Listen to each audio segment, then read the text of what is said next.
Boom! Welcome to another Wednesday night's main event. I'm your host, Kelly Bullock, with the Bullock Experience, the Creek Junkie extraordinaire himself.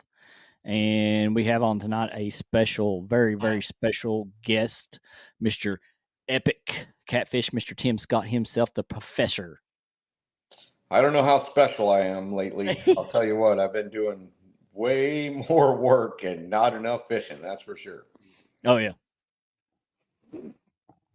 So, right off the bat, we got 9 wonderful people in the house. Appreciate everybody coming in here, hitting that thumbs up, and share it out tonight, because tonight will be a informational show for you, definitely. Because anytime that Mr. Tim Scott is on anybody's show, it is full of information. So Well, become a it's pretty. sponge. I'll put it this way: become a sponge. Get your pencils and papers ready, Going and to be take fish notes. nerdy. It's going to be really nerdy with fish, I'm sure. And it's fine. That's what people want. They want to learn. Well, sometimes it's entertaining, sometimes it's learning, sometimes it's just damn ridiculous. I don't Yeah. know. Yep. Well, I thought enough of you guys to put my tooth in. I just don't have the bottom new tooth because that one fell out a little bit later in the Yep. same giant fish accident. But that one, it was a mess for a while, and I thought it was going to stay, but it didn't. Yeah. Absolutely. I don't know what I'm going to First do. of all, where have you been? Why haven't you been fishing? Well, I think a lot of people know that when I really first got onto YouTube, I worked for a company that I helped basically create. Spent 30 years doing it. I ended up getting sent to Michigan because they had bought another company / corporation. And I was in the midst of designing furniture for their company that my parent company would sell. And before I get too boring, I got sent basically to the outer skirts of everything. And as soon as COVID happened, there was some sort of, I don't know, some sort of corporate shakeup, and they decided they didn't need old Tim Scott anymore. So I was kind of forced. I was either going to have to move to some other big city mecca, Yeah. Chicago, Los Angeles, whatever. I had a few opportunities to do that, but I really didn't want to. So I started my own furniture company. Well, when you start one, there is no such thing as 40, 45 hours. It's 70, 80, 90, 100 hours. Yeah. I mean, it just is what it is. So, I knew it was going to get a little bit rough, but this particular round of furniture making has been really rough because I have way more orders based on a timeline. Because whenever you order furniture, you can try to put lead times out, but if you put it out too far, you don't get enough orders, and if you put it out too short, uh, uh, you just can't get enough done. So there's kind of a push pull thing. And this time, I just so happen to have so many orders that are really labor intensive. Sometimes it's not so bad. You get bedroom sets that, take 20 hours. Well, I've got a bunch of bedroom sets that take 40 hours to get done, Yeah.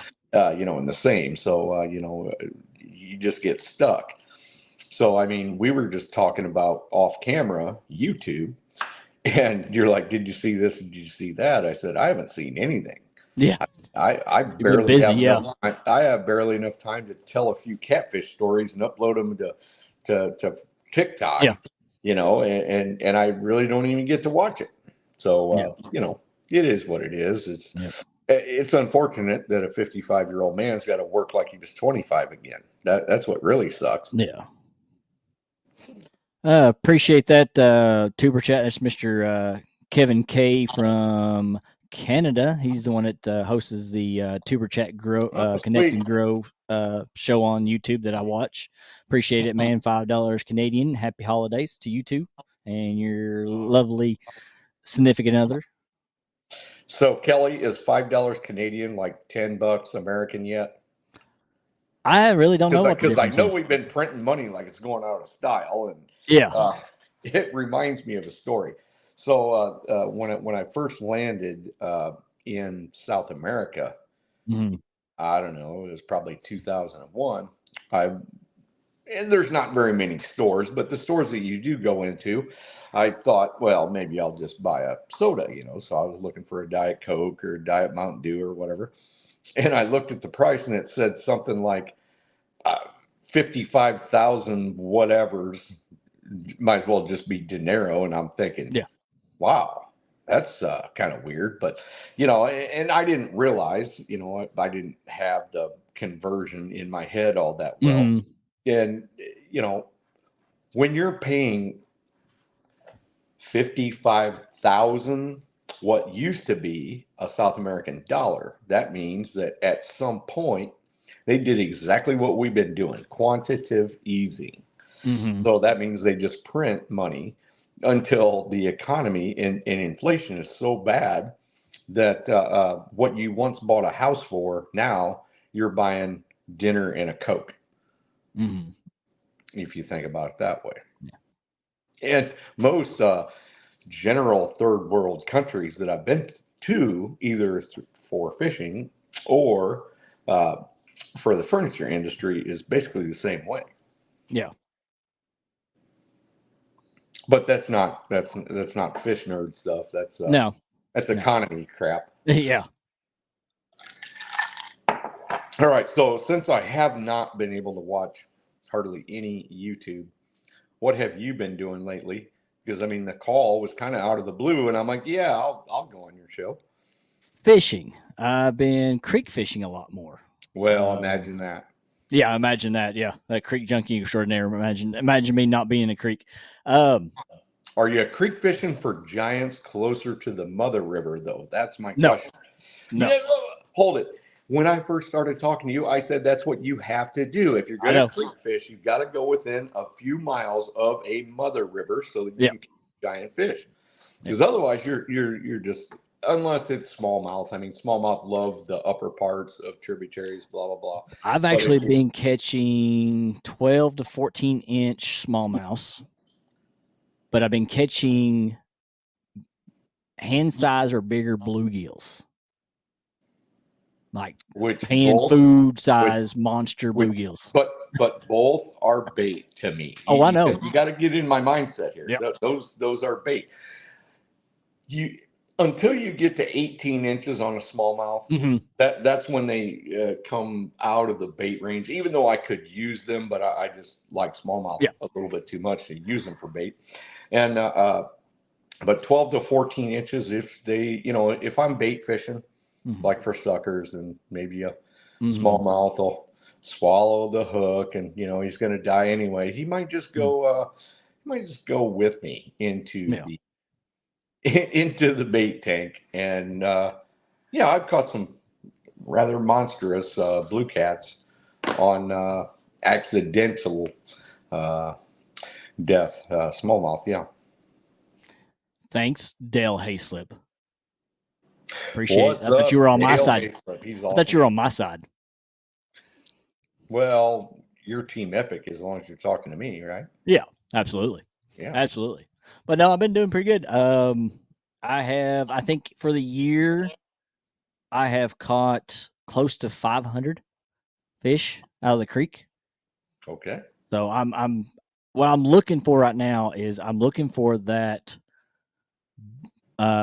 rock bass that is over 1.1 pounds. Like a true rock bass, like the Like a true white rock with black bass, spots yes. and the red eyes. The red eyes, Well, yeah, red eyes. I know a I'm little looking bit for the about state this. record. Yeah, I know a little bit about this. Yeah. So That's what I'm looking for right now. I'm trying to make where my name is synonymous with a state record right now in the creek.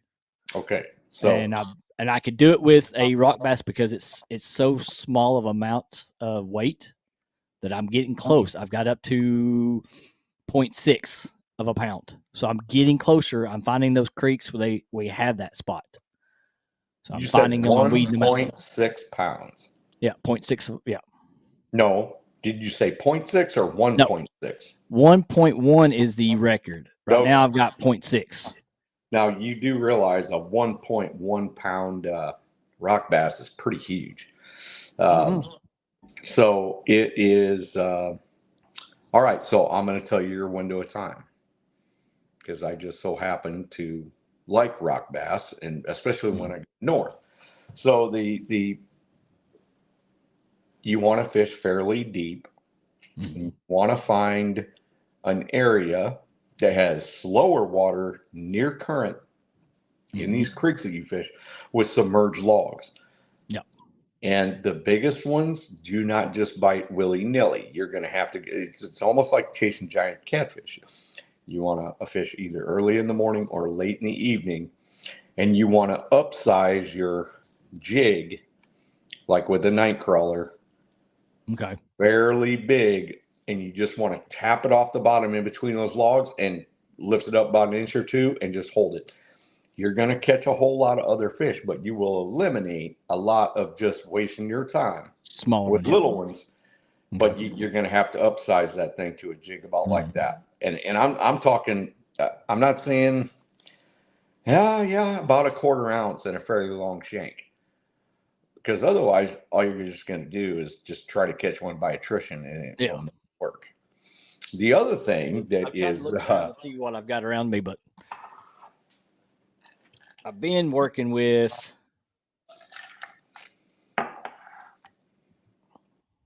that. and that is actually kind of what I'm talking about. Yeah. Yeah. Yeah. That's what I've been working with. That's pretty good choice. All right, I'm sure people didn't come in here to hear about us talk about catching bait necessarily. No. We Uh, came in here so, to get lessons on talking about catching big, epic size catfish. okay. So before we start on that, I watched your little intro, and there Mhm. was a gigantic catfish I saw you holding that I've never seen before. Tell me about that. What was that? It looked to be somewhere near 48 inches long. We talk about that one. Yeah, that one. Where were you? I was on Barren River Lake with Cody and Larry from 3+1. Oh, those are good guys to go with. Yeah. Mhm. Yeah, and maybe they do catch fish of that size, but I don't see them with a lot of 4 foot fish. So No, what happened there? You just happened to pick the rod up, or you were just the you we were sitting there. It's probably 12:45 at night. know? We've been trolling, pulling planer boards like all day, all night, Okay. and we're about to give up, and just happened to see one of the rods just start moving, and it had a Hmm. planer board on it, and Oh then yeah. that planer board just took off. So the planer board bites are not conventional. They're Mm. not conventional takedowns. So No. you'll see a little sway in the rod Hmm. because of course. And how deep were you fishing, or do you know? I think we were where they were spread out anywhere from about, I think, 5 feet all the way up to about 22. And I think this one was around about 18 feet. Okay, so you've got a planer board keeping Hmm. it out to the side. So you've got Yes. basically line that goes out however far you go to the Yeah. planer board. And then you've got how much ever line from the planer board down, usually at about a 45 to maybe even a 60-degree angle. Yeah. And so, you really don't know what Mm-mm. that fish, how big it is because you No, don't have not the correct line. usually. Usually, we don't know. Usually on the bites on those until that planer board takes off. Usually, that's when we know is when that planer board starts going Sure. an opposite direction than it's supposed Yeah. to go. Well, it's got to take all the slack out too before you Mhm. can read the measure of a fish. Yes. And I was a charter mate on Lake Michigan for, I don't know, probably 5 or 6 years. Yeah, and I used to run what we called yellowbirds, which they're nothing more than a side planer. I used to run 14 of those on a charter Mhm. boat. It was a 36 foot. We were in Lake Michigan, and I used to run 7 on one side, 7 on the other, two cannonballs, uh, which are basically downriggers, two Mhm. downrigger cannonballs, and four dipsies and two flatlines, which let me tell you, when the bite's on, look out. You're netting and unhooking and releasing and taking, and I mean, it just pandemonium. But that's what I like. Yeah. So whether it was coho or lake trout or king salmon or any of that stuff, I don't think I was probably, gosh, I don't even think I was probably even 19 when I first started.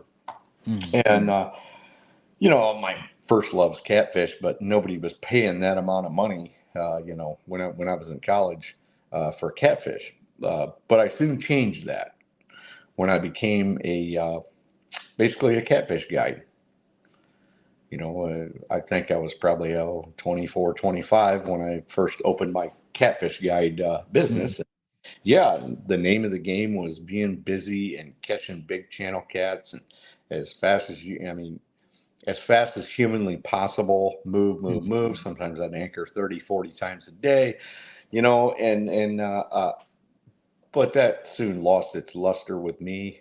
And so I decided that I was going to, you know, go for flatheads as a guide trip thing and then transition over to big blues. My biggest problem was I didn't have big blues in my backyard, so it was kind of expensive.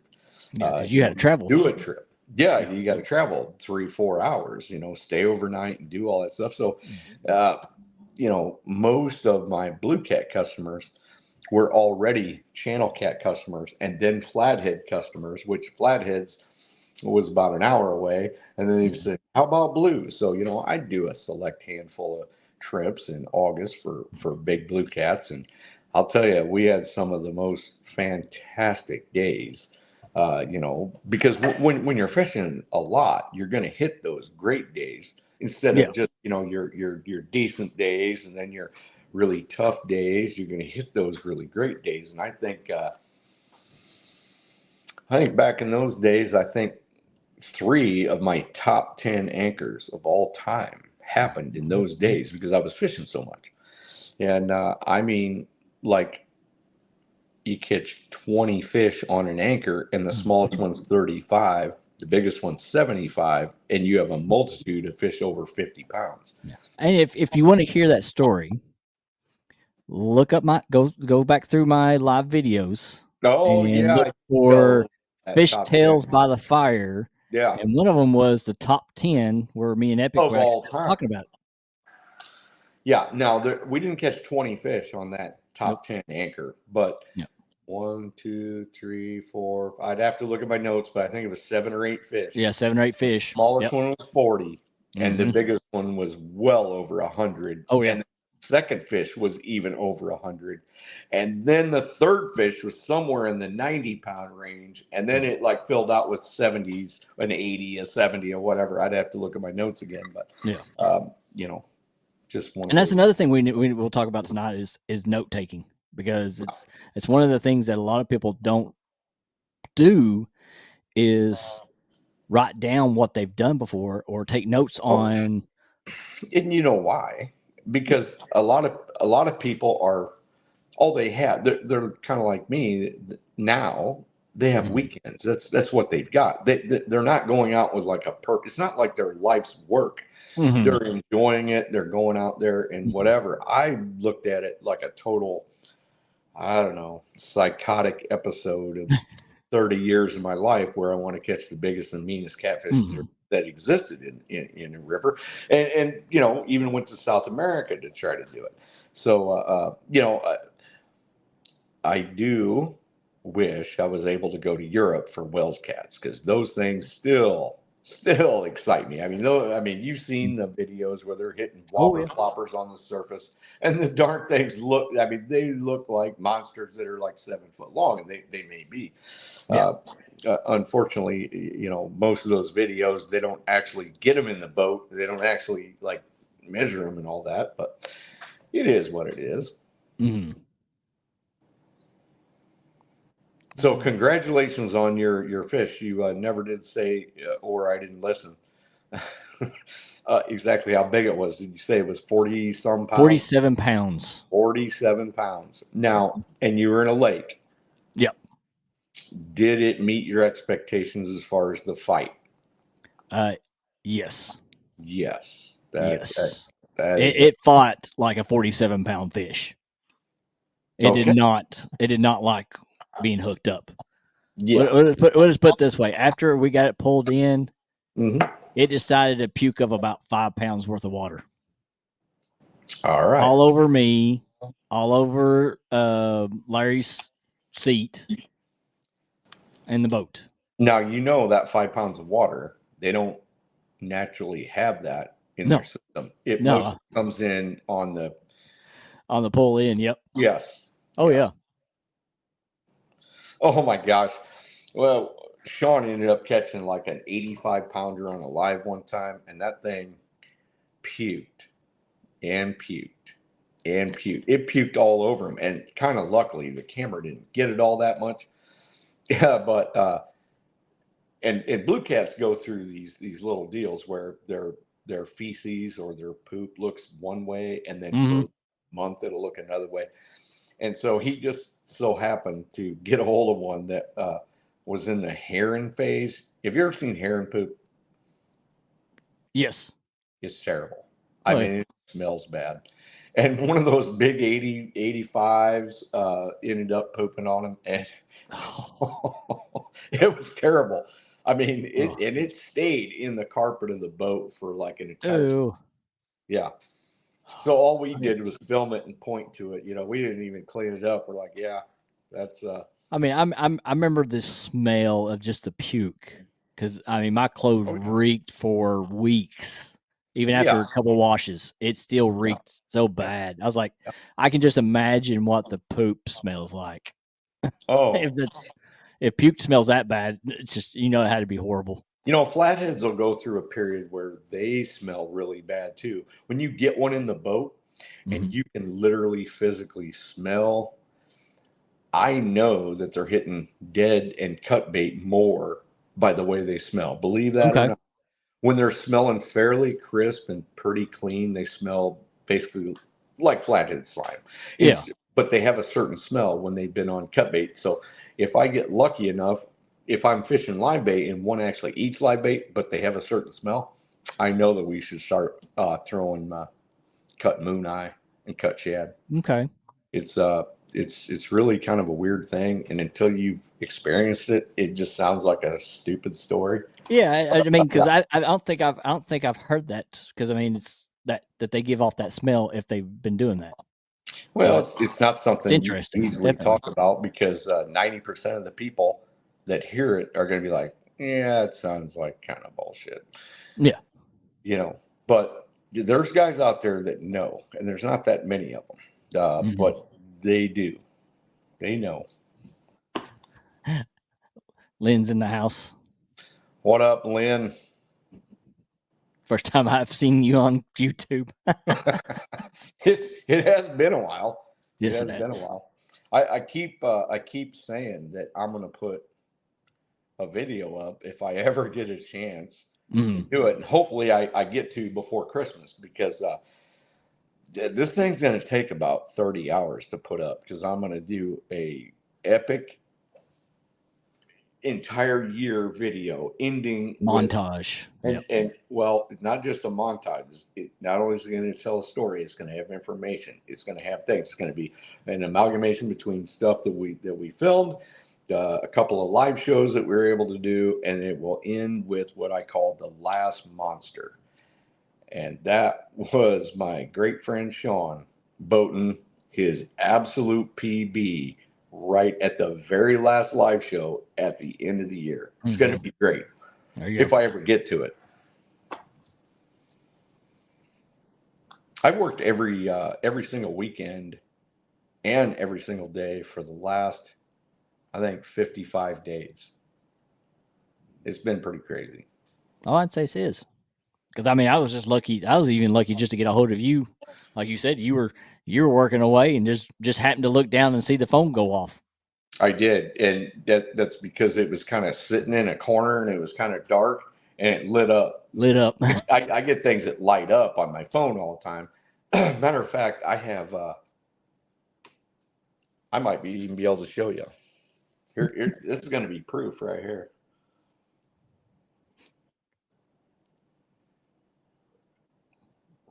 I know you probably have like 3 missed calls from me.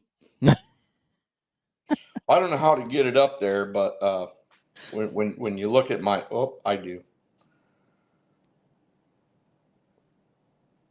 I don't know how to do it, but last I looked, I have 95 text messages that I haven't even been able to look at yet. Cool. Mm-hmm. Because you're busy. No, yeah, and I have no choice. I would love to spend time talking with people about catfish and all that stuff, but I just can't. Not yet, anyway. Yeah. Maybe after Christmas I can, or there shortly before it, because I mean, my deadlines become really, really important because a lot of people order furniture for Christmas. Mm-hmm. If I missed that Christmas deadline, I got everybody, the company that sells it. I got the customers complaining. Yeah. Just bad. Absolutely. So what else has been happening? Anybody catch 100-pound fish this year on Let's see. We've got Green Mockwell has hit the 80-pound club. All right, we're safe there. Yeah. Let's see. Just Mike Greenwell. Just Mike Greenwell's hit 80. Nobody's hit anything like major. Okay. That I know of. I think 1 tons. They had a friend of theirs over there at Gaston somewhere over there get something over 100-pound, but nothing record wise. Okay. That's a big fish. And you know what? I really enjoyed the 1-tonners. I think they're hilarious. I met Josh, and a couple other ones at CatCon, and they just cracked me up. Oh yeah, I could stay in the house with them. I could stay in the house with them. Kelly, I can't see anybody's comments. Is anybody saying anything? No, they're just saying hello to everybody. Lynn's saying that you're catfish savage. Yeah, the savagery. You know what? I haven't catfished in so long. I'm getting angry about it. I'm telling you, this is not a good thing. I'm literally starting to be angry about it. Mm-hmm. I'd say so. You're getting that what we call cabin fever, but you're getting that catfish fever. Yeah, yeah. And I've kind of had it all my life, but it's been a long time. But then again, I mean, just kind of makes it all that much sweeter when you can go. And I probably don't think I'll even be able to go till about May. I'd love to get out and do like a Tennessee River trip, or even the Cumberland, or even something fairly close. But I mean, the ice kind of melted, but by this time of year, we've got ice all around me, and so, and I used to go, I used to take a chainsaw and chainsaw my way out to the main channel, like on the Illinois River or the Fox or something like that, and get out there, and there'd still be like big, flat, dumb icebergs floating down the middle of the channel. And since I have a jet, as long as you don't I don't know, as long as you don't putz around, as long as you hammer down, you can jump those or break them in half and keep going. The worst part is if you break up the ice too much, it sticks to the jet foot. And then all of a sudden you start slowing down and you could get stuck. I did go up on one. It was like a 25-foot. It was probably about 5 inches thick. And I didn't think, I mean, my boat literally went on top of it and just sat. And I have, everybody knows an 18-foot Sea Arc with a one. And at the time I had a 115 Evinrude on it. That's pretty heavy. I don't know, somewhere in territory of 35, 45, 4,000 pounds. And I literally sat on top of it for a period of time, and it finally ended up, I thought I was done. I thought, oh, geez, I just put this thing on top of an iceberg and I'm just going to float, all the way down to the Mississippi.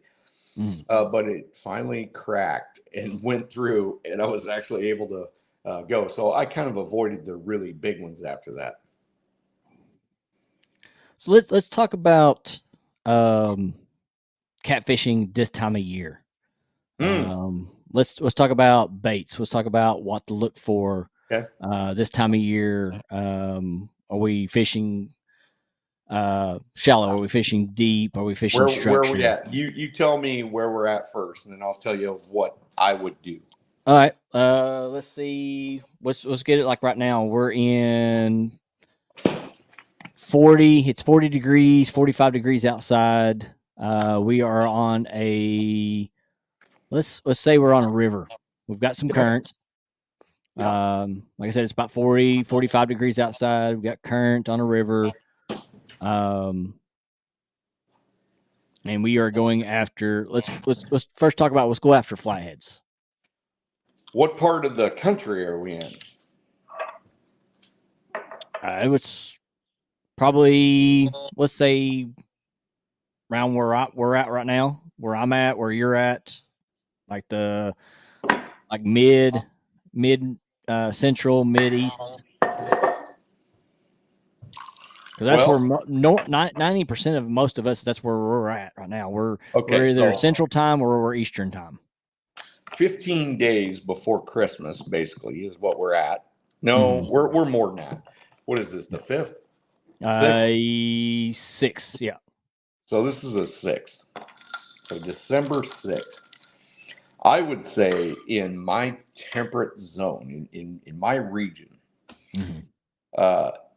it would be pretty futile to try for flatheads in my region because of and I've said this on other people's shows, so this is probably a rerun to other people. We have the Canadian jet stream that comes from from the west, but it comes and dips down into mid-Illinois before it goes back up and gets pushed back up by the East Coast wind that comes in. So I'm in a true wintering area. Now, if I was to go to southern Illinois, and Illinois is a long state. It takes like 6 hours to just drive from the north to the south of it. 6 hours. So I would say I would not be very smart, which and the reason I know this is I used to try to do it, but it just didn't really pay off that well for flatheads. And, the more people you talk to that fish the area, they're like, yeah, I haven't caught a flathead in years, in this water temperature. So 45, below 50, if it's above 50, as long as it's, and it's also the amount of daylight. Okay.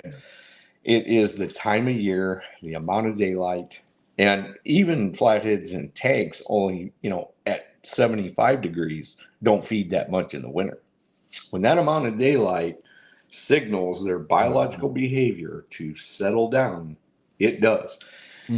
Now, not that you can't catch flatheads, especially that are out of my cold temperate zone. As soon as you get down in your area, you're going to have way better luck. Like your odds are going to be way bigger to catch flatheads. But what I would probably do if I was specifically at 45 degrees this time of year, say down in Tennessee, trying to target, I'm going to try to use cut bait mainly because they just aren't that aggressive. So I'm going to use skipjack. I'm going to use fresh gizzard shad, even threadfin shad, something fairly small, not really all that big. I'm not going to want to use the big donkey bait in 45 degrees. Now, you're going to use cut bait. Are you using it because of the smell pushing off? No, because it's a conditioned response to where they don't have to use. And here comes the fish nerd stuff. Flatheads, of course, are the lowest ambush. Yeah, they're the lowest energy in their feeding strategy. They're not all that geared towards chasing things down like a blue or a channel cat is, even though they will. But you got to have fairly high water temperatures for flatheads to want to chase much. They have great strength in short bursts. They don't have a whole lot of super stamina. Now, when they're fighting for their life, it's a whole different thing. But you can see, even when you have them in tanks, they will take an effort. So you got a little bait fish, and they'll hit at it. If they miss it, it'll take them a while to actually go after it again. And if the water temperature is fairly cool, they may never do it. And you see that as the on the evidence of your rods too, Mm-hmm. fishing Yeah. in lower, and sometimes you even see that in higher temperatures, where they're going to give one effort Mm-hmm. to a bait, a live bait, a cut bait. It's just cut baits are easier for them to get if they so happen to want to key on that. Yeah. And in colder water, there's all kinds of evidence, anecdotal, scientific, everything else, that Yeah. flatheads, they will take cut baits better in cooler water than they will in, I would say, smaller rivers. They'll still take cut baits great all year in bigger rivers, but the smaller the river you get, it seems that the evidence shows that flatheads prefer live baits. The Mm-hmm. bigger and slower water you get in a bigger river situation, that's when the cut baits seem to excel, as long as they're fairly fresh. Not a whole lot of stuff that like sits around in your cool, except for if you're on the Tennessee River and you're watching a certain guy that fishes out of a kayak, and he'll use an old crappie from 3 days ago and still catch a 50-pound flathead. I don't know how Mm-hmm. that happens. It doesn't happen hardly anywhere else, but I have seen evidence of that. Yeah. All right, let's move from that scenario. Same, pretty much the same scenario. Let's go after blue cats. I'm going to want to fish areas that are fairly shallow, but also Okay. have access to deep water. Gotcha. So I want to fish, let's just say we're fishing the Cumberland, which is kind of like Mm-hmm. a smaller Tennessee River. Yep. It's not big like the Mississippi, but it's kind of like a smaller version of the Tennessee. So even though it's rock oriented and rock based, I'm still Mm-hmm. going to look for an area where I can anchor my boat. It's somewhere around 10, 15 foot, throw down into 30, but yet take my left rod, maybe if I'm on the left bank, and throw it into 2, 3, 4, 5 foot, and maybe another one in 10, 12.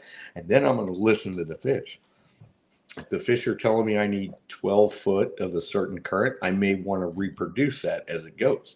Gotcha. And it's the same thing with lakes. Mm-hmm. You might like a 4 to 5 foot clay or sand based flat, as Mm-hmm. long as it's fairly close to deeper water. Because that's one thing about winter. Winter is you might have warm days. You might have 2, 3, 4 warm days, especially in that southern region. And then all of a sudden you get a cold front. Well, they don't really want to have to move half a lake.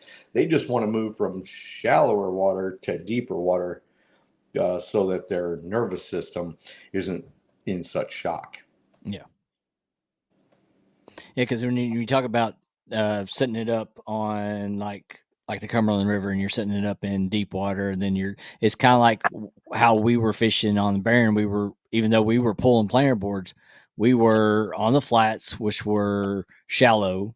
We were on the edge, we were on the ledge, and then we were in the deep. So we had every Sure. scenario Yeah, covered. yeah, yeah. That Now, way we know where that fish was going to hit. We know, okay, well, if we and need to as move you, over 2 or 3 feet, or we need to move over into the yes, deeper area, so we and as you adjust. go, if you can see a preference on Mm-hmm. fish during that day, you can increase your odds by saying, okay, we're not going to focus too much on 30, 40 foot of water. We're going to focus on 25, 10 to 20, 25. And Mm-hmm. then you can increase your odds at landing numbers and big fish. But Yep. I mean, cold water situation like that is kind of kind of a big fish by attrition. And that's kind of what you're telling me there. That's a numbers game. I do prefer to mark and then target um, big fish. So Mm-hmm. me, even when I used to be able to fish in the winter, I would still go to areas and try to. Yes, Dale, that would pretty much be the same for a lake. Matter of fact, the winter period is the lake and the river patterns become kind of a lot closer in the winter than they are in the summer. Mm-hmm. But let me get back to that if I can remember exactly what the hell I was saying. Um, fish just fishing for big fish by attrition. Mm-hmm. And that is horseshoes and hand grenades. You're basically throwing out as much stuff as you can and visiting as much area as you can, but that's not really my preference. I've done that. I'm not a huge fan of it. I'll do it if I have to, but I would rather go and mark a fish or two or five, set up on those fish, and then try to catch them. And that's one of the reasons why I prefer rivers, because in a lake you don't really have any current. So now you've got 360 degrees that those fish could move in, which you do in a river as well. But the predilection, the likelihood of a fish to move from downstream to upstream is paramount in a river. Now, there's probably 35% of the time they'll go from a location and then move downstream, and that's based on movement. But usually, when they are looking for food, they're going to come on that upstream, bait, or they're going to move a little bit laterally, more at a 45-degree angle than they are just a straight 90 and then trickle down. Now, it's not 100%; it's probably 75% that if I mark a fish, and let's just say it's in 32 foot of water, and it's got decent current, and there's a current break, and maybe there's an obstruction, maybe it goes from 32 up to about 20. There's a pretty good likelihood that that fish from downstream is going to come and move, and I'm going to be able to ambush him. Now, the thing about winter is that they have the luxury of not really having to feed that much. So the odds that a fish is going to have to get up from where he's at and then move upstream or 45 degrees toward shore or even out deep and move is a lot less likely than the summertime period. So anything under 50 degrees, that fish may just sit there. They don't really need to feed as much as what people think. Yeah. Food food lasts a lot longer in their stomachs in the cool water period or the cold water period than it does in the hot water period. And they actually gain weight better in the cool water period than they do because their metabolism is suppressed. So you got suppressed metabolism, and you may have a situation where you get a shad winter kill or whatever, but blues, channel cats, and flatheads will chase baits and eat live baits more in the summertime or in the spring or even in the fall than they do in the winter, even though they'll eat live baits because shad, of course, their habitat and their ability to escape is lessened as well. So you may have a bunch of shad up on a shallow flat because it got a little bit warmer in the day, and all of a sudden you got 50, 60, 70, 80-pound blues following shad up in 2 to 3 foot of water. It's a great thing. Brian B., what I miss other than Epic telling me he is my biggest fan. Well, I do like me some Brian B. I'll tell you that.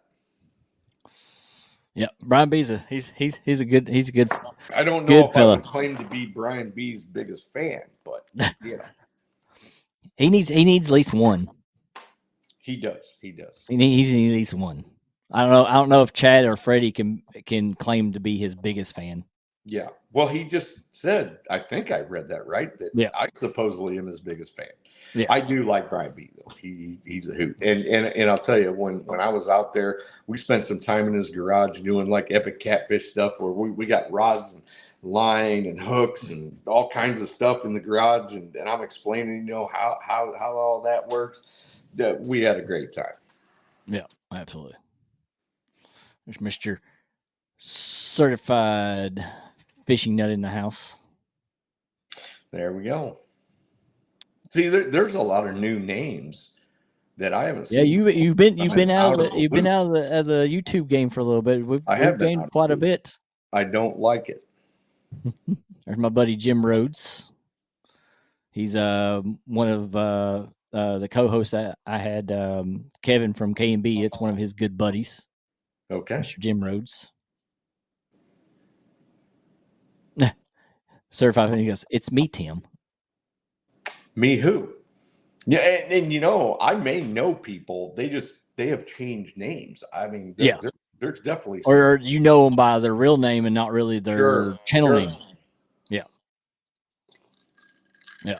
There was somebody that commented on one of my fishing stories on TikTok, because what'll happen is I get done at the end of the day, and maybe I'm lighting up the stove or whatever for the night, and I'll tell some sort of epic catfish story, and I had one guy say, "What's up, Scotty?" and you said this or that, and that I've never heard anybody call me that I forgot about doesn't that. He changed. absolutely know me. Yeah. I forgot he changed his name. It's Clayton. Clayton. Okay. Yep, the fishing nut. He changed it to the certified fishing nut. Okay. So he got certified now. He's certified now. There Ain't you go. just the fishing nut. He's certified. He's Mm-hmm. certified nuts. Welcome, Yeah. welcome to the catfishing community. We're all certified around here. Mm-hmm. Yeah. Epic is the master of certification of nuts because he takes that jet boat of his and takes it up the rapids. Now that's That I certified. do. And That's certified. I don't even have video of some of the scariest stuff that I've done. I don't do it that much anymore because, I mean, what are you gonna do for a 20-pound channel cat? I just don't. So, but back in the day, I've taken it through so the boat is about 8 foot wide on the beam. And I've literally had to kick it up on side like this because there's a rock bigger than a dump truck over here and another rock bigger than a dump truck over here. And there's only a 7-foot passage. So I used to tell my customers, do not put your hands on the gunnel of the boat. I said, keep your hands in and hold on. Because if we crash on this rock, I said, it'll take your fingers right off. Mm. And I'd be like, and they'd be like, what do you mean? I said, no, I'm going to take my boat and go full speed, and then I'm going to tilt it all the way left so that it's like 1.5 feet out of the water like this, and then I'm going to do a hairpin turn because there's a giant limestone rock right there, and you will lose all your fingers if I hit the gun on there. And they're like, oh, Yeah. and they were a little worried about it, but most of them were like, oh my gosh, that boat ride was worth half the price of this guide trip. So Yeah. that was fun. And then every once in a while I'd have to jump rocks on the way out because that particular river, the Scary River, is very fluctuatingly volatile. Okay, so you might go up in the morning and it's awesome. You got plenty of room between the rocks that are on the bottom. Yeah. And it's not the bottom because usually the bottom will have a push to it, but this rock passes where it's actually deep, but the rocks are so big they're like within 8, 9, 10 inches of the surface of the water all the way across. There's not really a spot that you can navigate a boat through. But if that water drops hard, if it's on the hard drop, you're stuck. Or at least before the new boat ramp. There wasn't a boat ramp from the mouth of the Illinois all the way up to the Lowhead Dam. And so every once in a while, I'm like, yeah, we're going to have to jump a rock. It's going to be bad. Lay down. I've literally had people lay down in the bottom of the boat because if we hit a rock too hard, they could go flying right out. And there's no way to go slow because all you do is just beach. You have to literally jump. And that hadn't happened too many times, just once or twice. Well, nobody's got questions. I put it out there. If anybody's got questions, make sure they don't hesitate to ask. Because we was talking about before the show. We was talking about being a sponge. You were talking about being a sponge. Yeah, I was talking about being a sponge. And we were talking about writing things down. Yeah. Captain's log, stuff like that.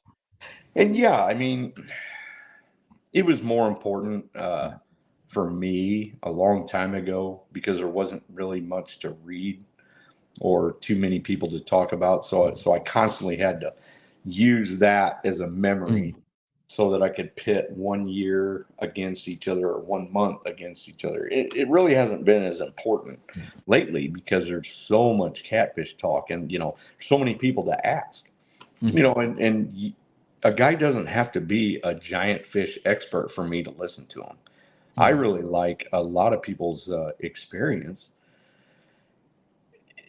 because they may be different than mine a little bit. You know, it might be a Mm. different river. It might be, and catfish are catfish no matter where they swim. There's no doubt.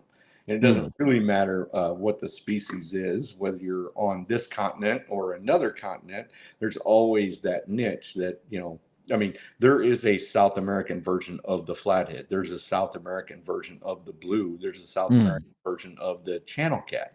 And same goes with Australia, New Zealand, things like that. It's called convergent evolution. Mm. And, you know, but the captain's logs become important when you don't have anybody else to talk to but yourself, I guess, Mm. you know. But it does help people to write things down because, you know, if July 23rd one year they were doing something similar, they're not going to go on their, you know, one trip a month and be way off, if you get what I mean. Mm. Yeah. And we was talking about like because we was talking about me being the sponge with you because I've picked your brain many times and called you and we've had hours of talk. Say, hey, I'm fishing this spot. What do you think? Mhm. What do you think I should look for?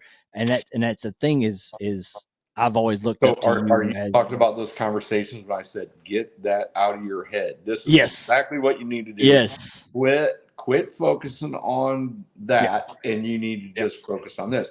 That yeah, is one thing. I mean, that is one thing I've been able to do throughout my life is try to throw out the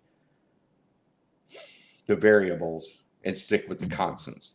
You know, mm, the stuff that's constant, the stuff that it's the current, the depth, the cover, and mm, and then figure out that if I was hoping for 80-pound fish mm, too far up a tributary, and like we talked about mm-hmm, before, that I yeah, need to throw that out because it just wasn't yeah, happening, yeah, except for a rare occasion. You know, you cannot expect events to happen all the time. So if you want consistency with fishing, mm, you got to learn the, you know, the ABCs and the DEFs, I guess. I mean, it's not all just the ABCs or the one, two, mm, threes. It's the 1, 2, 3, 4, 5, 6, 7, 8, 9, 10. And mm, once you learn that giant catfish, and it depends on what you think is a giant catfish, they only go up smaller tributaries so far before they're discouraged to go back downstream. You know, flatheads like a certain depth. Channel cats, of course. If there's a lot of blue cats, you're probably in the wrong place for catching a giant channel cat. mm, If you want to catch giant channel cats, you're gonna have to go to somewhere where there's no blues. I mean, mm, that's just obvious yeah. by not only experience but watching people catch Which giant blue, we've talked about that for our lake is giant channel cat. because there's not really that population of blues anymore.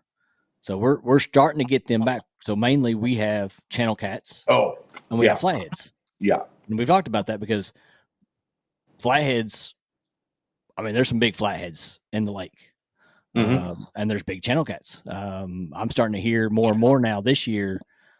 We're seeing channel cats being caught, and it ain't catfish people catching them. It's bass. Yeah. They're catching them, and they're catching 35-pounders. Channel cats Where? on Lake Cumberland. Are you sure they're not misidentifying blues? No, Okay. they're channel cats. Okay. All right. All right. All Yeah, right. All right. but I've Last. only heard maybe two or three. That's it's not like abundance of like oh, there's like a dozen Mhm, of them. But mhm. yeah, I mean our blues right now. I mean the biggest blue I've seen so far right now in the last year is probably maybe 5 to 10 pounds. Okay. But flatheads, I've been seeing them anywhere from 18 to 55 pounds. Well, when I fished Lake Cumberland, I felt that a channel cat of about 15 pounds was going to be a really pretty big channel cat, Mm-hmm. unless you're in the upper stretch. You Yeah. know, anything lower, you know, the 2/3 down, you know, the 1/3 above the dam up, there's just not a bunch of great habitat for channel cats. Although I did catch a giant flathead and a giant blue cat in the 7 days I was there. I mean, two ultra giants, and those are all in the lower stretch, but it was May. But I caught several channel cats, mostly in the back coves, in the wood cover. But the biggest one was about 15 pounds, and I felt fortunate to catch that one. Yeah. I mean, it's rare to see a big channel cat. I mean, I pulled almost an 8-pounder out. One of the first times I bank fished truly targeted catfish. I mean, we've pulled a few little baby flatheads and stuff like that out. But I mean, it's some spots. There's one spot that they said there is pretty good 20 pounders in, which I need to get my boat to go out there because I really want to hit it. But it's a deep spot. It's on the backside of a river, where there's not really that much traffic, but we know there's tons of crappie, tons of bait fish back that way. So I know they're following them back in, but it's not too far back into the tributary enough to where they're gonna, like you said, gonna be discouraged to go back out. It's just enough to where they're following that bait in and they're gonna stay because there's a nice deep hole there. Except for during high water events. Yes. They'll, especially blues, they'll travel a long way in, like, not super high water, but just stable, a little bit normal high water. They'll, especially in the winter, they'll go up in these shallow creeks, for quite a ways. But flatheads aren't scared of shallow water. They just don't love shallow water where there's no cover, and they don't like shallow water that's shallow for a long ways. Like I could take you to multiple tributaries that are shallow, but they've got deep holes, or deep for the river, 8, 10, 12 foot, adequate depth for miles. But yet there's big flatheads up there. But then I can take you to tributaries that are generally 3 to 4 foot deep without holes and without much cover. There's not a flathead one over 10 pounds in it. You could fish that till you about die and never catch a flathead over 30 pounds. But there's only one way to know that, and you got to fish like a psycho, like 100 rivers in your life, like as hard as you can. There's only one way to know it, and luckily I did that when I could afford the time. Yeah, absolutely. We still got 11 people, still wonderful people in here. We only have 11 people. Yeah, we got 11 right now. It dropped. There's a bunch of lives going on right now too. So everybody's spread out. They must have got tired of hearing me talk about something. Might have to talk about something else. Throwing donkey baits and hey, there you go. Giant fish and all that stuff. The winter period. I find the winter period really tough to talk about because pretty much it's kind of bland. You've got kind of a general answer almost no matter where you go is going to be the true story about winter catfishing, unless and I don't talk about the big rivers much, because then we're going to talk about wintering holes and we're going to talk about a specific time, a specific area. Then we're going to have to say, okay, if you're not fishing 35 foot deep, you're not really fishing. But the problem is there's all kinds of 35 foot deep, but there's only about 20% of it that actually holds big catfish during the winter. How is it legal to fish right next to the dam at Alton? So, Lisa Lickalotopus, I feel like this is a troll question. Probably. But I mean, it's a legitimate question, maybe, but probably the person, yeah. If she's talking about when I fish there, we don't go above the do not pass line. It may look a little weird in the film or whatever, especially if we're up close, but it's just not one of those things that we do. So I mean, that's just is what it is. So, troll question number one down. Yep. All right. Anybody else have any good questions?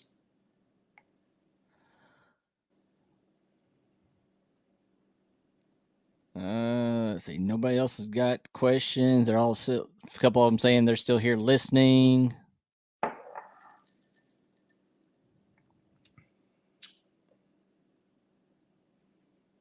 Some people are saying it's dinner time. It's past dinner time, and it ain't that. Yeah. All right. Well, there's our buddy Stephen Corley in the house. What's going on, buddy? Appreciate you coming in here. Steve?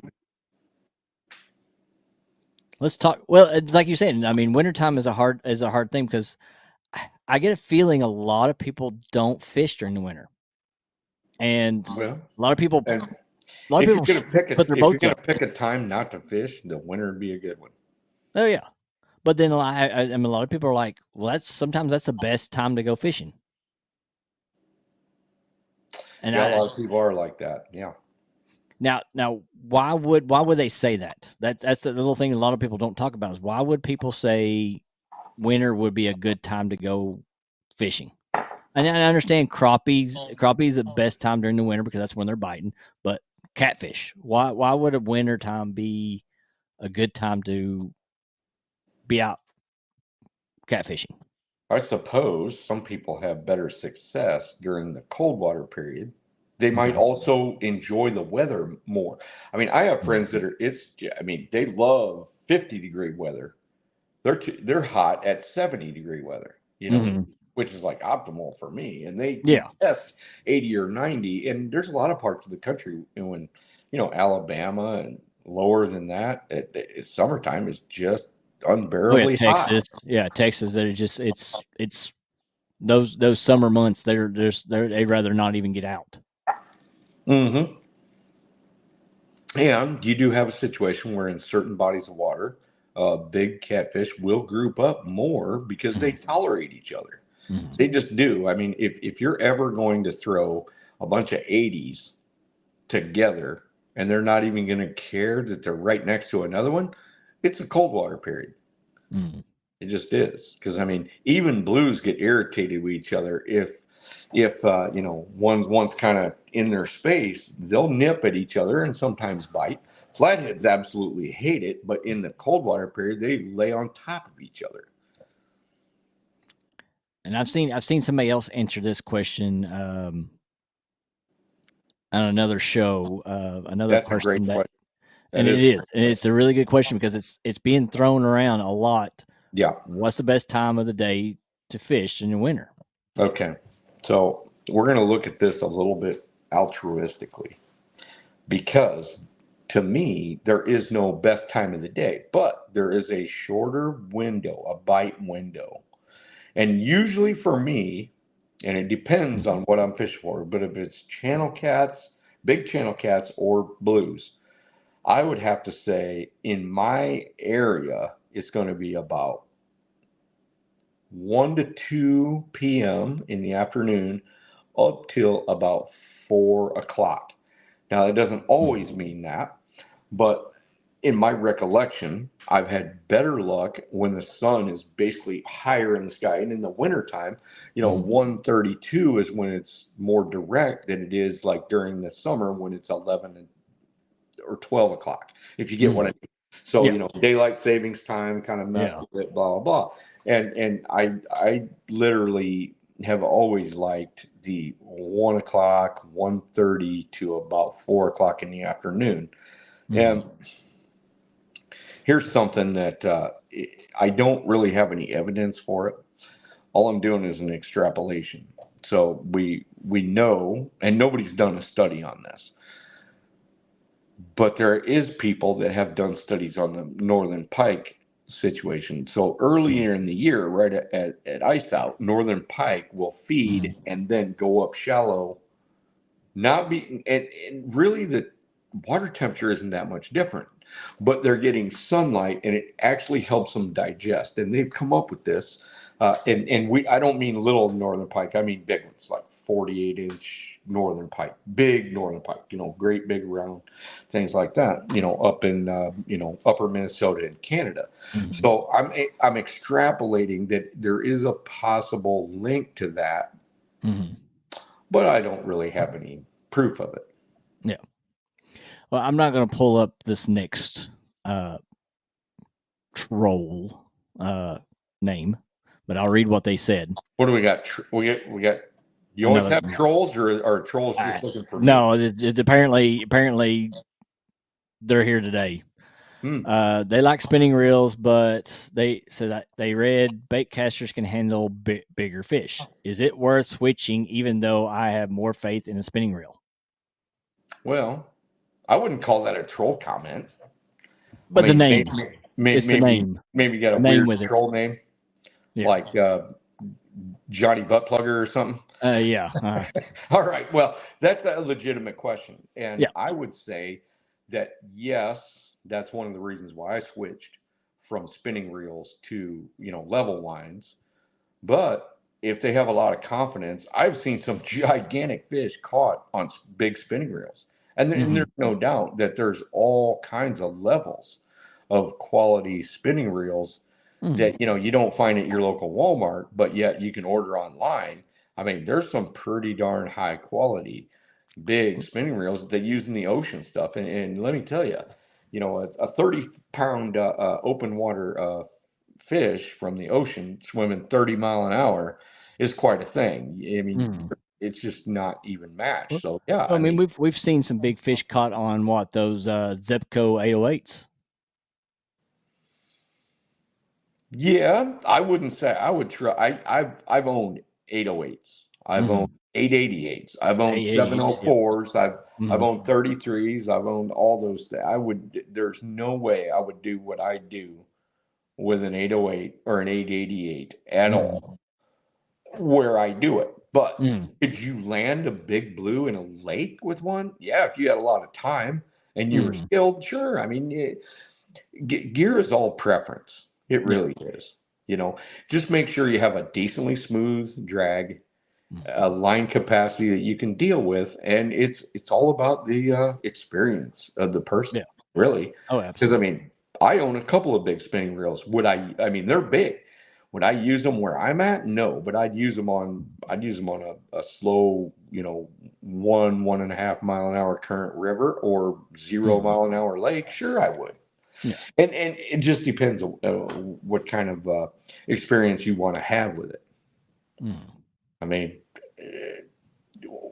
It's like Dale said, you fish with what you're comfortable with, yeah, and what you're, and that's the biggest thing I've always pushed my entire career on here on YouTube is fish with what you can afford, fish what you're used yeah, to. yep. Um, And you know what? Don't change it if it's not broke. yeah. Just keep doing it because honestly, if I was fishing, say the upper Ohio River, and the best I could hope for was 55, 60 pounds, I wouldn't have. And that's the upper Ohio. I Mm. realize the lower Ohio, you got a pretty good chance at a 60 or an 80 or a 90 or even Hmm. 100. Even 100. Yeah. But in the Ohio River, I wouldn't be afraid to use 30-pound main line. Mm. I would probably use a pretty heavy leader still, probably 80-pound leader. But I Mm. wouldn't be afraid to use those bigger, you know, spinning reels. I don't mean spin cast, but spin, Hmm. the Spinning bigger reels. Yeah. spinning Regular reel. spinning reels. Yeah. Yeah, with that, 1.5, 2 mile an hour current. But Mm. when you're talking, 40 foot deep or 50 foot deep and 6 mile an hour current, now that's a little different story. Mm. I'm angry with just a rod that isn't like something you would catch a grouper on because you just can't control a fish like that. Yeah. And I'm not saying I catch them every week, but I catch enough fish over 100 or approaching 100 that I'm pretty picky on the stuff that I use. Mm. Now You I'm you not, know you know what's tested. You've yeah, that, and that's the thing. You've got the experience, and you know what you've tested to know what will work on certain size fish. Definitely. And I've caught some really big fish on some really dumb equipment. I'm not saying dumb, but dumb for what I was trying to make it do. Yeah. 45-pound flatheads on 33 Zebco 33s and 10-pound test. Mhm. But a little tiny mistake and snap goes the line and there it goes. Yeah. Now, I mean, Yeah. But I here's my question to you, and I'll say this: were you expecting to catch something that big with that equipment? yeah, I was, but that Okay. was so back in the day that I just didn't. Well, A, I didn't have the money, and Yeah. B, there wasn't anything else to buy Yeah. locally, and you Yeah. couldn't just order something. So I mean, I would have had to travel a long way, and I did as quickly as I could. Yeah. I mean, I knew that caliber of fish existed, and yes, I was throwing live baits like this, Mhm. and you know, uh, stacking 3/4 ounce sinkers, like 10 of them in a row just to get it on the bottom. Yes, Yeah. and as big a hook as I could get. But Yeah. did I really when I first started doing it, I didn't know how much it was going to put that tackle to test, and Mhm. yeah, I lost some giants trying to, do things that I shouldn't have been trying to do. But you know what? Sometimes you just got to say, you know, what the hell? Oh yeah, absolutely. Throw it, All send right. it, All do right, it. Clayton. Appreciate you coming in here, man. And there's Michelle from It's All Mine. That's Tom LG Bass's wife. Appreciate you coming in here. Let's change a little bit of gear here, and we'll keep on talking as long as Tim has a little bit time left. If you don't have to take off and go do anything real quick. No, It's I got about 10 minutes. 10 minutes. All right. Let's as you all know, during our show, we do a spotlight for somebody in our community. And so I picked a gentleman and his wife. They're they're not a true catfishing duo, but they've been out in doing crappie and bass, and they've been catching some channel cats. And they caught a few of them. I think probably 5 or 6 of them last night while crappie fishing. But they like using cane poles crappie fishing. So sit back and relax, and we will do a little spotlight for you.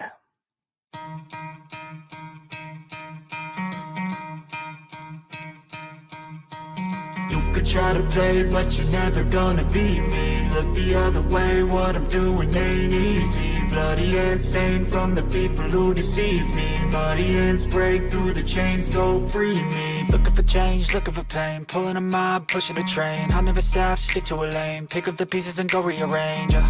I'll be the best above all the rest, put me to the test.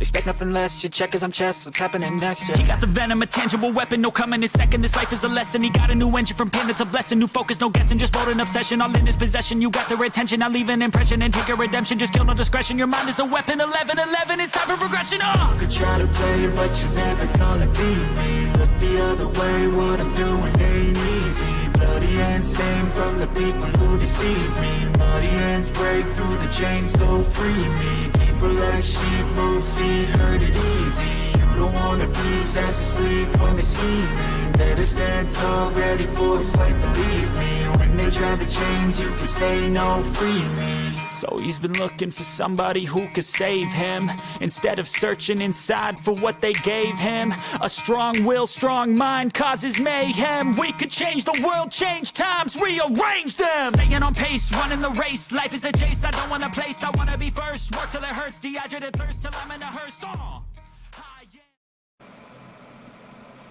And that was our buddies with John and Lindia with Small Water Charters. Appreciate them for sending me the pictures so I can do that for them. And we got Dale Hayslip. He says, growing up, all I used was a 33, but I didn't catch the size of fish I catch now.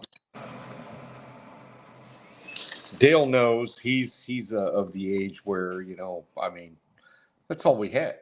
Yeah. I mean, that was it. I mean, we had a few other things like ocean rods that Didn't have a pawl, didn't have a whatever. They just did the click, click, click, and you couldn't cast them worth a darn. You could reel the world in with them, but you couldn't put him in the fish's face. I mean, it's just it. Stephen Corley says, in a reservoir, would you look for shad in the main body off the lake or the upper river portion of it? I would probably look for both, and when I used to fish reservoirs, the first thing that a person, which is totally opposite of what I do in rivers. In rivers, I don't care about bait fish at all, not one bit, because the habitat that a giant catfish is going to live already intersects with occasional forays of bait fish. I don't even worry about it because, it'd be a really long story to tell you all that, but there's off-channel areas on rivers that have more bait fish than you could shake a stick at, but they don't have a catfish over 50 pounds at all. They're usually in the main river, and it took me a while of like really frustrating fishing experiences to figure that out. But to get back to the lake thing, the lake, that is one of the main things that I would concentrate on. I would need to learn the bait fish location, summer, spring, fall, and winter, so that I could stay next to, because catfish, they can't just afford in a lake just to sit there with no bait fish intersecting with them. And if there's no current as a driver, you have to learn the haunts and the habits of giants, because they are going to relate to how the bait fish interact in the water column that they live in. Plankton is key, wind is key, upper may be key, mid-river may be key, 15-foot flats may be key, 30-foot. If the temperature plummets, every catfisherman that throws the throw net knows that one day they're catching as many shad as they can in 3 foot of water, and then the next day they're all in 25 foot. Because bait fish have to move because they get shocked. Their central nervous system gets shocked by that dropping water temperature. So, if you're not apprised to where the bait fish are or going to be, you may be off the mark altogether. Yeah, because you've always said, and I know this over the years, is you've always said to just follow the habits of bait fish. And it's pretty much, you can learn the habits of catfish because they kind of go on the same thing. That water temperature is the drop in water temperature. They're going to have to change the way they do because they're also going with their food source. Yes, and the winter period is a paradigm shift over the summer period in rivers, because now all of a sudden bait fish are kind of confined to a certain area based on the water temperature, whereas in summer they're really not. The summer, yes, you have plankton feeders and they have to deal with that. But make a long story short, is in reservoirs, summer, spring, winter, fall, that whole thing, you need to be apprised of where the bait fish are going to be or are going to hang out, or where they're going to move to. In a river, I don't really have to, unless my objective is to catch as many catfish as I can.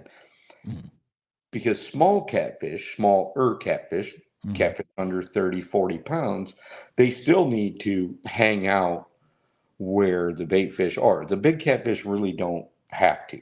And that is the one thing I try to get across to people is,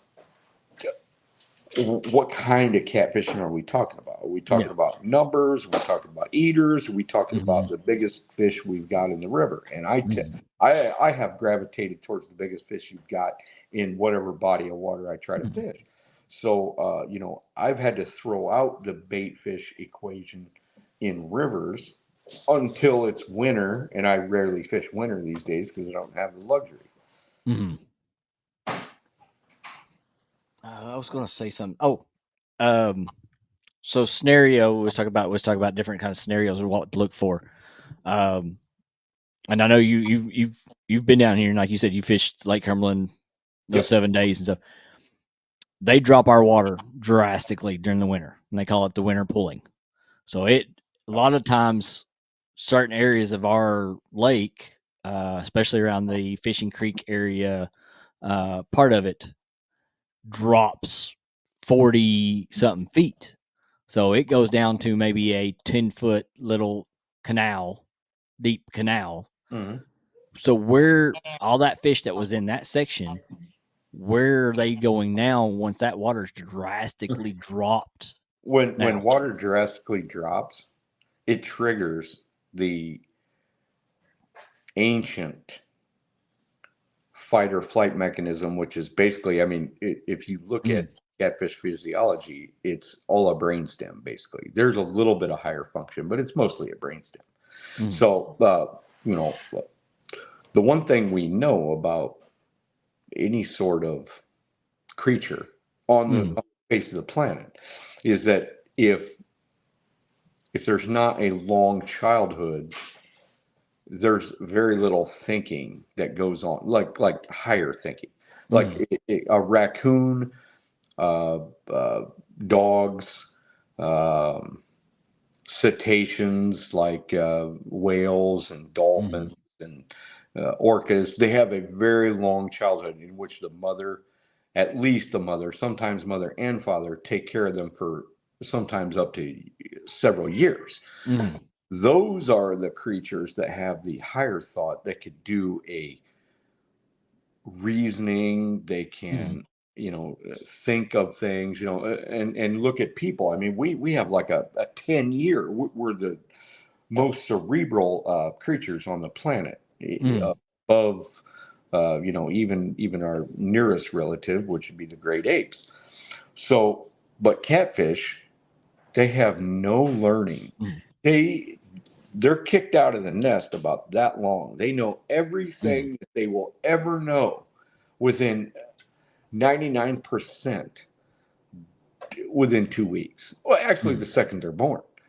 So when thinking about that, the fight or flight mechanism, which habitat speaking, severe dropping water causes fish that once inhabited something to go into survival mode, and they just start trickling out as fast as they can trickle out. And I see that. Remember when we were talking about the Scary River and all the tributaries that I fished before, and blah, blah, blah. As soon as they start dropping that water, that bite goes to nothing. And without the pre-spawn, they would all filter. I mean, pretty much 95% of them would filter right out of that river and dump right back into the main river. So that's the situation you're talking about. You're talking about they're up creeks, taking advantage of their, the whatever. As soon as they start artificially dropping that, bam. So then their mindset, which isn't really a mindset, it's basically a fight or flight mechanism, and they're like, we're out. And literally in the Mississippi River drainage system, flatheads, channels, and blues that are up tributaries that they're not necessarily comfortable in, as soon as that water temperature starts dropping, they start feeding downstream. They go to the mother river mostly to winter or overwinter in my area. And you'll find the same thing in the south, where once smaller tributaries that are hooked to like big lakes, just say you got a feeder river that's like, maybe it's 90 miles long. You might find 50, 60, 70, 80-pound catfish that have come up there to take advantage of bait fish and whatever in the warmer period. But as soon as it starts dropping, and then all of a sudden the catch rates start going down, down, down. And that's no mistake. That's just nature. Trying to pull it up here. So I'm kind of give you a little bit of a idea of what I'm talking about. Let's see. Conley. All right. So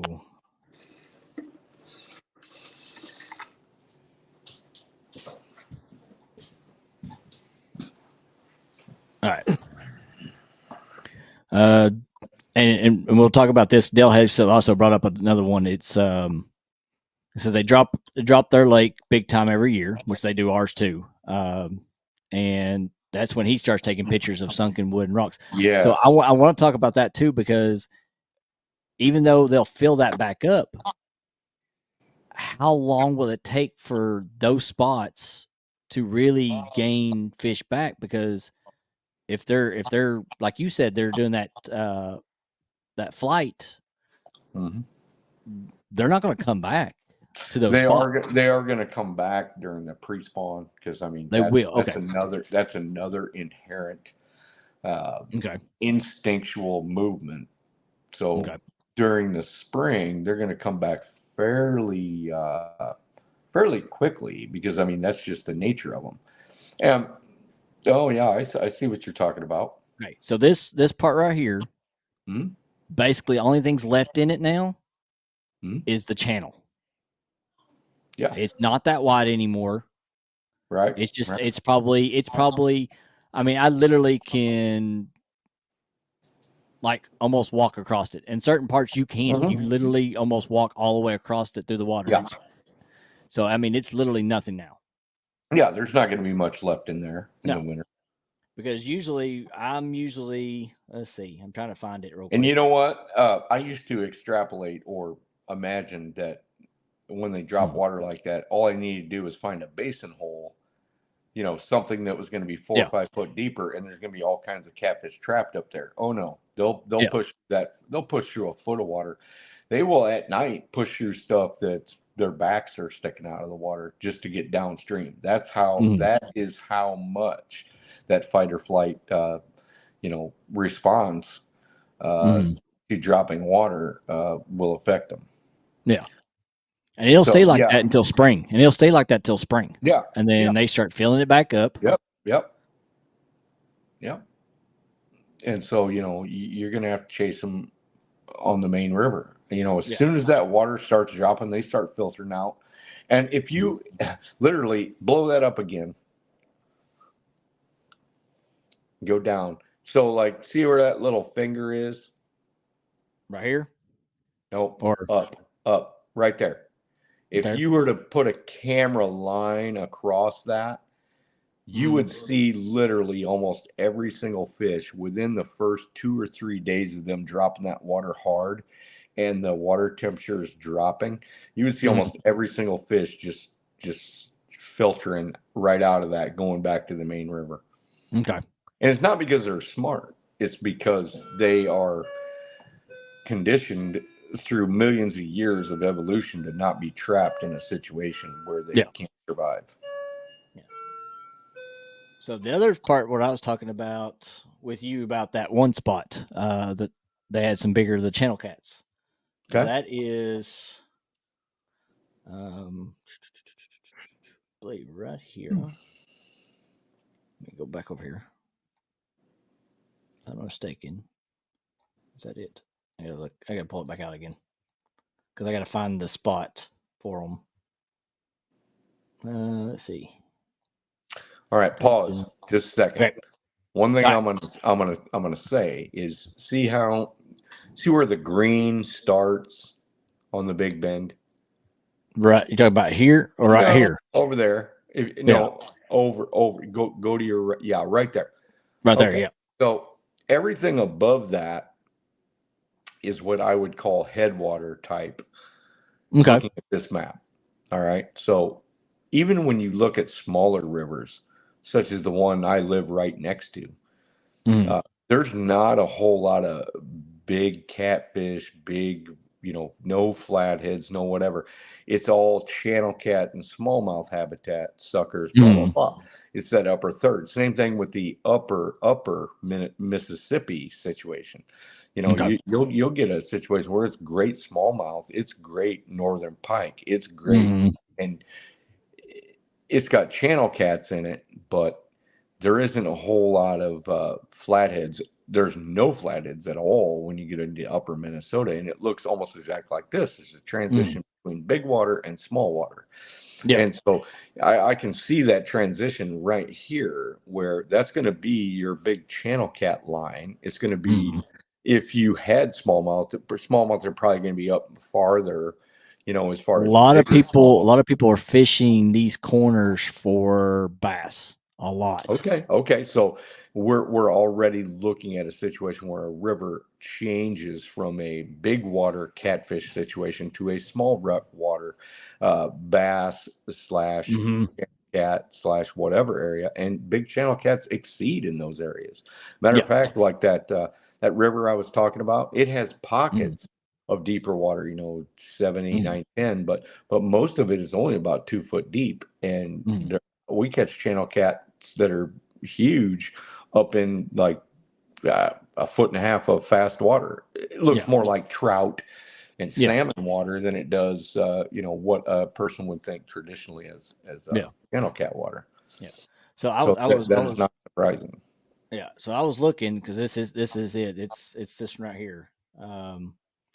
So it's this water here, but they will Okay. go back. What I've been told, they were going back, and they were going back a little ways, right back here. Sure. And you see where the boat. This is Somerset Houseboat Club. Mm-hmm. Right back here. Let me pull it in.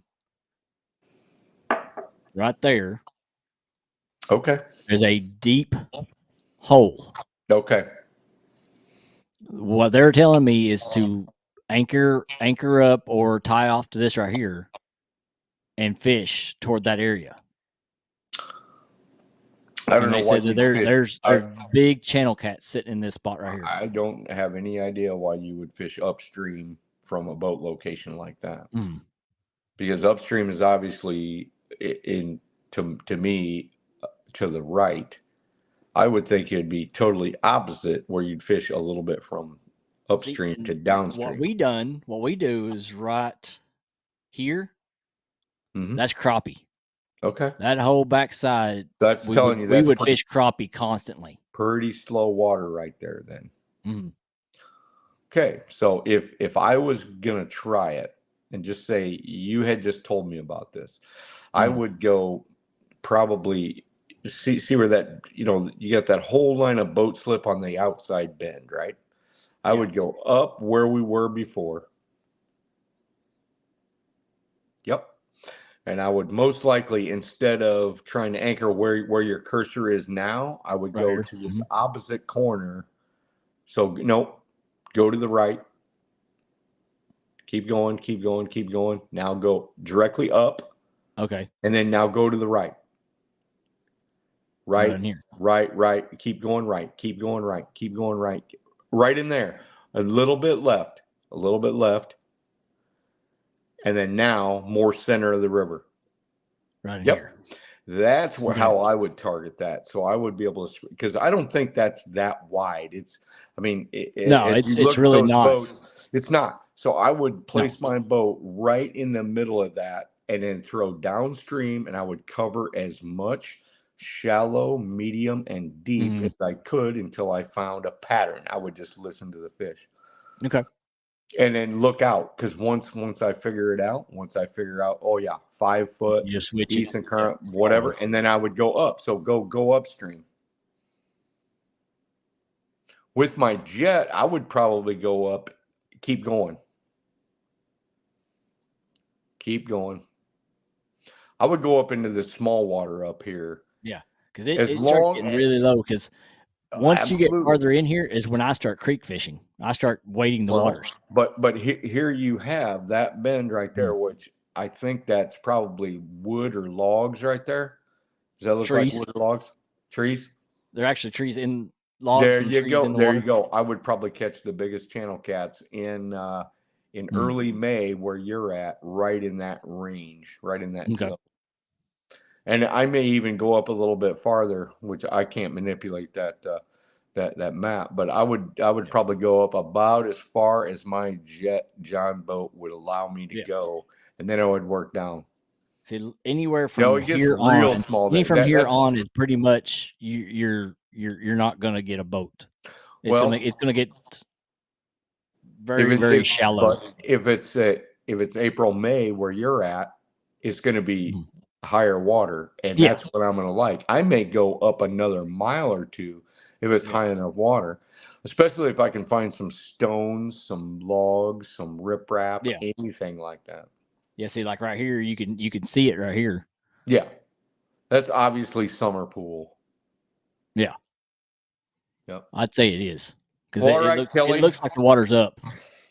My wife is talking in my direction. So I'm sure I don't know exactly what she has to say, but I'm about to find out. Yep. And what is it? It is 10 o'clock. 10 o'clock, about my bedtime these days. And you've got work to do too. Yeah, I do. Yours doesn't end. Nope, there's no end to it. Nope. But all right, brother. Thanks for having me. I appreciate you coming on and hanging out with us. Definitely. Yep. It's always a pleasure. Always full of information. I couldn't see everybody's comments, but you can bet I will reread through them. Yep. Yeah. And we'll talk about this more on other things, and I know you'll bring it up more, definitely. It's talking about where the water does go down and comes back in those spots. Yes, Dale, that is a smart move. It's really a smart move because you're gonna see things that you couldn't see during the spring, summer, or fall. Yeah. That you're gonna be able to key on. And remember one thing: when we're talking about flatheads, especially channel cats during the pre-spawn, blues occasionally cover, meaning sticks, rocks, logs, and I don't care if it's a Chevy truck in the water. Yeah. That becomes important. But blues don't seem to do that much, but flatheads and big channel cats certainly do. Mm-hmm. Absolutely. Del Haysup said, "Great show. Glad to see and hear from you, Epic." Well, said, "Great show."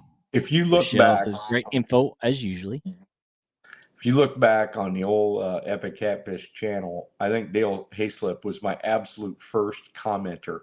I mean, I don't know for sure. Almost all the time. Sure and he commented on everything. I love Dale Hayslip. And hopefully he's going to be at CatCon again, and I would like to see him again. Yep, absolutely. Yep. But appreciate you. You better not keep the wife waiting, as usual. Yeah, it's probably important. Probably. Or not. Hope so. Hope so. But I do appreciate it. Everybody that's in here, make sure you hit that thumbs up on the way out, and don't forget to share the live out for us and get more people after the show to come in here and listen to the information if they didn't get to watch it ahead of time. And we will see you on the next one. We've got Pontoon Jody next week. That's going to be a good one. That's going to be good. Definitely good. And we have a big announcement to make. Definitely. Okay. And this announcement will pertain to the shows that I've been doing. So definitely don't want to miss that one out. But we will see you next week right here at 8:30 p.m. Eastern time with Pontoon Jody. All right, buddy. Thanks. I appreciate you all. And we'll send it out. We'll see you all later. See you.